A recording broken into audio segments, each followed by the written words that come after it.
everyone, welcome back to my channel. This is Nisila Martins here, in case you are just visiting here for the first time. But if you aren't, you know who you are. You are the realest MVPs, okay?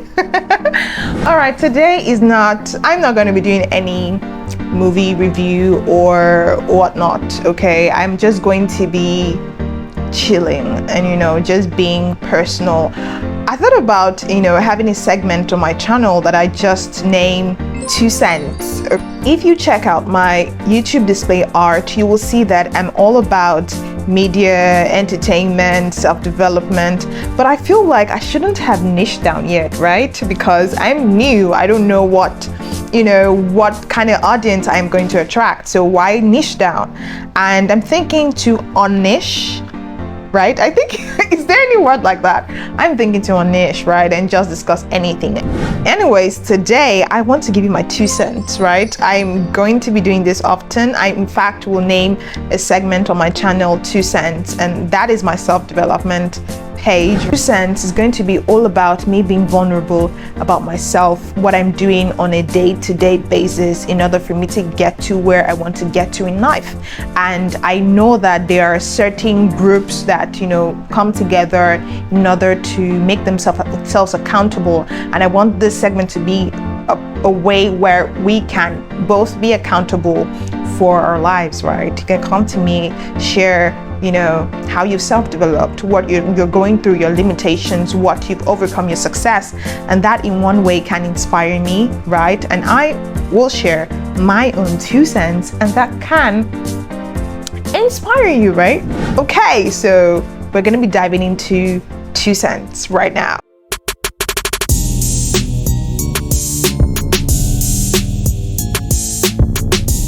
Before we get right into me being vulnerable with you all, you go get a glass, right? I'm with a glass of Sprite, and I know it's very funny because I'm drinking soda in a wine glass. Anyway, I just felt like having soda in a wine glass, very, very, very odd and weird, but it is what it is. So go get your glass of wine and let's unburden together. But today I just want to share my 2 cents with you about imposter syndrome and self-sabotage. Yeah, I said it. Cheers on that one. I just want to share with you about imposter syndrome and self-sabotage because I know that I am dealing with that. I've not overcome it, so don't think that I'm coming here to give you like advice on how to overcome self-sabotage or imposter syndrome, because in one way or the other I think those 2 elements are kind of intertwined together. Yeah, so I've not overcome it. I'm presently dealing with that. So I'm going to be sharing with you what I'm doing to overcome it. And on a scale of 1 to 10, I will not tell you that I'm on a 5. I will tell you I'm not even up to a 1. I'm on a half, if you know what I mean. So I'm slowly trying to get these things out of my system, right? So what came about this, I started to listen because I'm a huge fan of listening to podcasts, especially podcasts that can impact my life, or podcasts that will make me feel good about myself.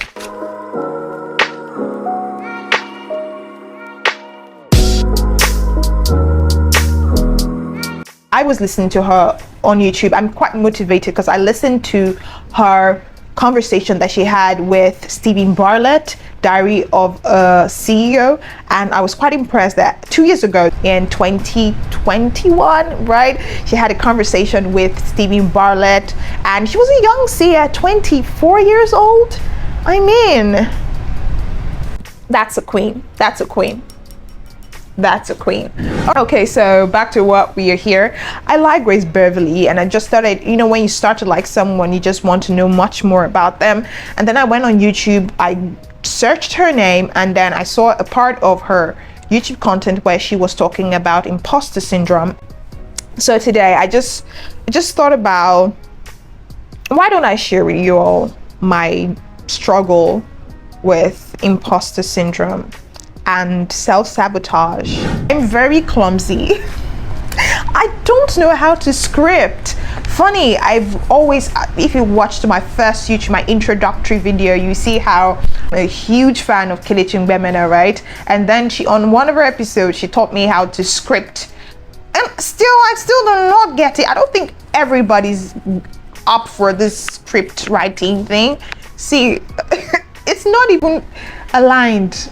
I don't know if you can see this, but it is not aligned in any way. One of the fun facts is 70% of people experience imposter syndrome. And the second one was particularly directed to women, but now it is considered equally to affect all genders. And then the third one is, it is not a mental health disorder. I think I started to notice mine in 2021 when I started working in my new position right now. I started to notice it in my conversations with people, how I carried myself, how I saw myself. This position was in an industry where it was entirely different from what, I was used to. I tried my best to, improve on the job, do all of that, but I was failing. It became really obvious because I was now put in a very uncomfortable situation, something that I wasn't used to, an environment that I felt like I'm not deserving of this environment. How did I find myself here? You know what I'm saying? And I'm like, yo, the fact that I do not even have the skill set for this position that I'm currently in, that even gave me off. So I'm just like, okay, I can't do that. I can't do this. I can't do anything. The imposter syndrome was really obvious. You know what I'm saying? I self-sabotaged myself because remember when I told you that these two elements are kind of like two in one, right? Self-sabotaging myself, imposter syndrome here and there, feeling I'm not supposed to be in this room. Why am I here? Feeling I'm not qualified for this position. And because of that, because of the way I felt at work, it started to seep into my relationship with my family, my sisters, my friends, all of that. One thing I'm realizing now is that the imposter syndrome has always been there. If I get into it, I would really want to define what imposter syndrome is. I do not know if you're going to find this interesting, and I hope you do. Please just stick with me. Let's define imposter syndrome. Imposter syndrome is the persistent inability to believe that your success is deserved or has been legitimately achieved as a result of your own effort or skills. If you say you self-sabotage yourself, it means you self-hate yourself.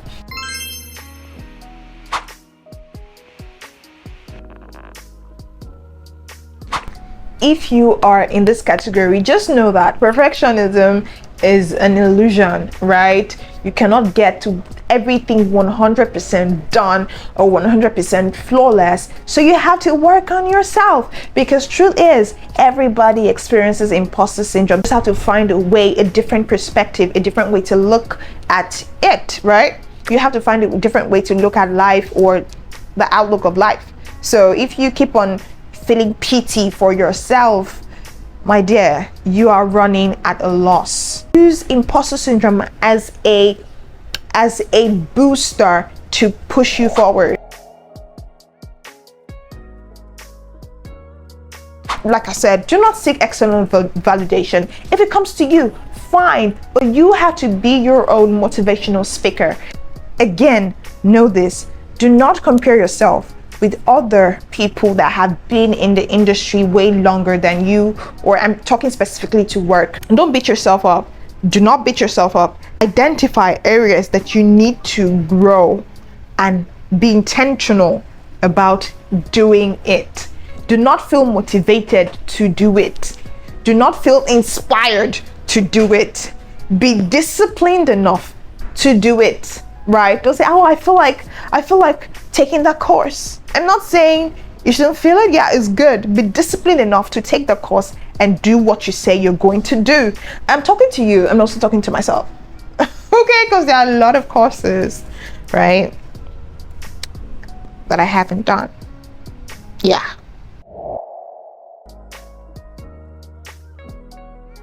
One thing I've learned is to always ask for help, and if you do not know a particular task or project or assignment that has been assigned to you, ask again. And that doesn't mean you're dumb. You ask until you finally know. And that is me, in a way, seeking for help. If you feel like when you seek for help and if you start to feel imposter syndrome when you seek for help, then I think there's a problem, because nobody is an island. We all need one another in order to get to where we want to get to. Okay, so please stop self-hating yourself. Stop, do yourself a favor and shed off that weight, okay?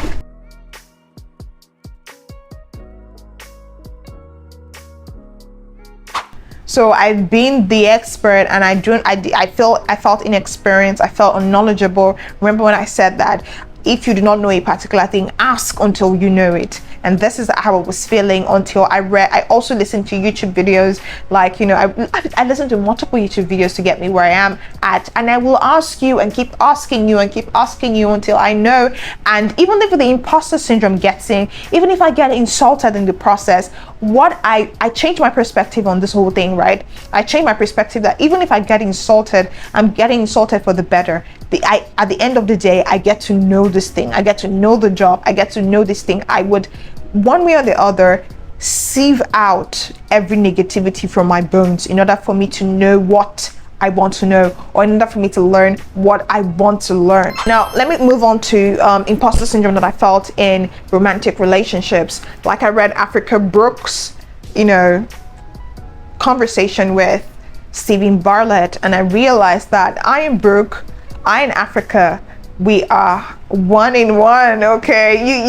You're not the only one feeling the type of feelings that you are feeling.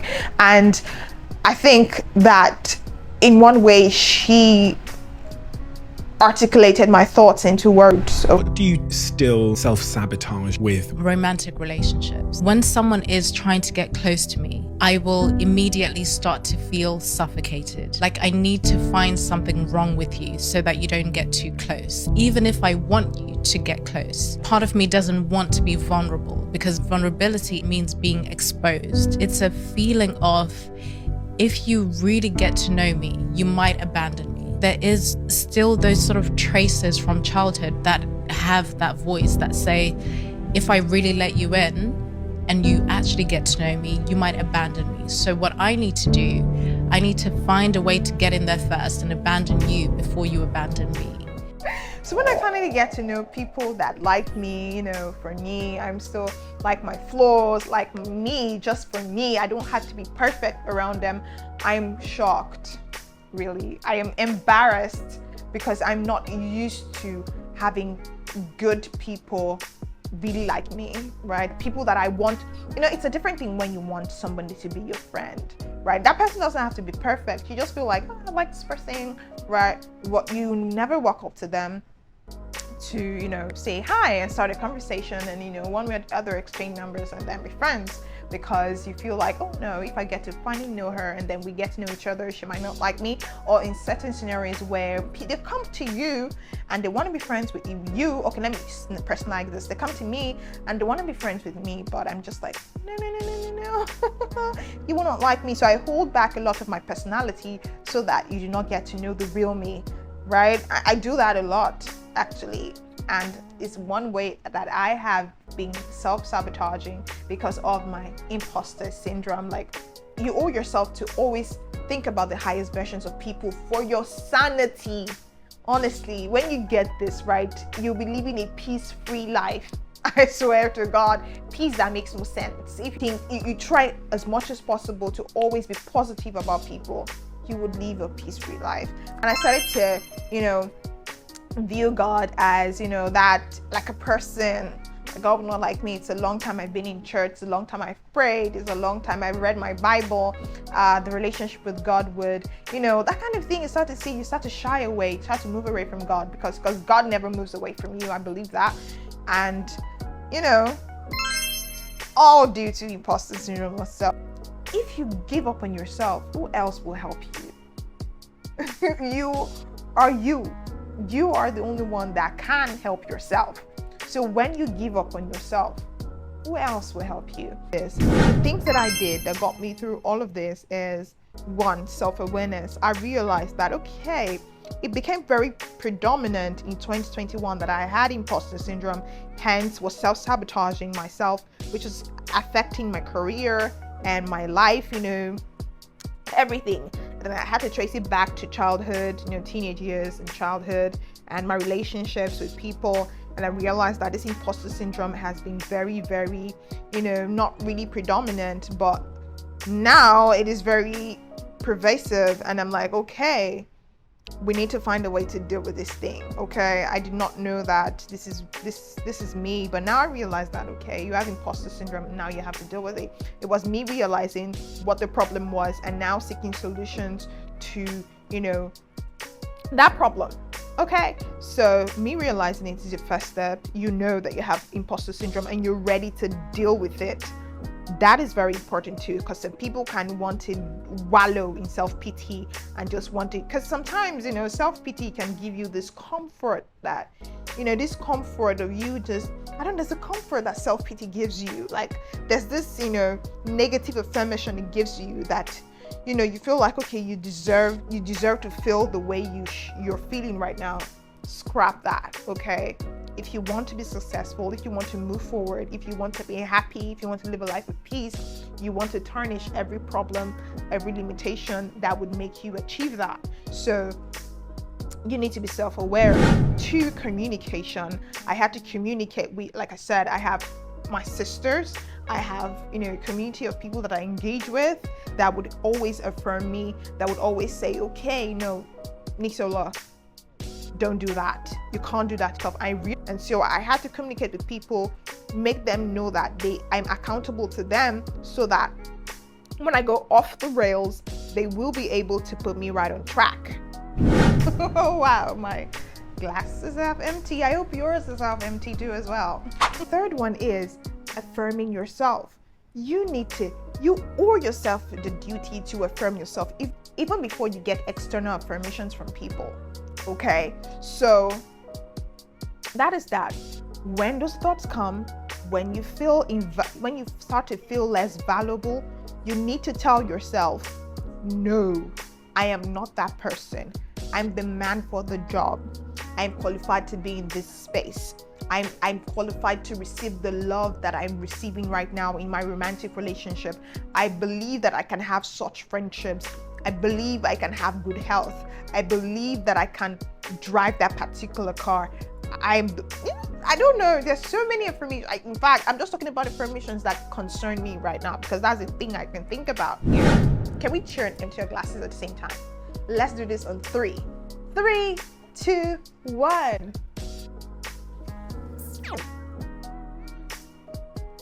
Yeah, that's that. So it's a wrap, okay? Now that we've come to the end of this, I hope you enjoyed 2 cents, right? I said it's going to be a segment on my channel, and I hope that you enjoyed 2 cents, okay? Please do not forget to like, share, subscribe, right? Okay, I really need those, okay? Please like, share, subscribe. Please do that. I watch one YouTube channel and they're like, just press that button. That it does not bite. Press the subscribe button. It does not bite. Press it now. Press as I'm talking to you. Press. It does not bite. It does not cost you anything to subscribe. I know you have people pride themselves in selective information. I do not like to let garbage in, right? I get it. Totally, I get it. But please, let us help one another, okay? And I will see you on the next. Okay, I don't know what it is, right? I said I'm going to be on mission, but I might still focus on media, entertainment, and all that good stuff, right? But this channel is just going to be me coming out to do whatever I want to do, okay? I'm taking YouTube seriously. Don't go there.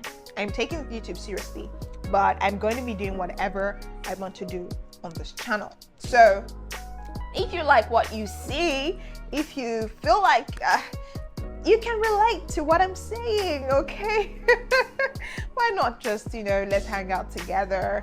We're besties here. Just let's talk, hang out, have fun, And that's that. All right. See you in the next. Bye.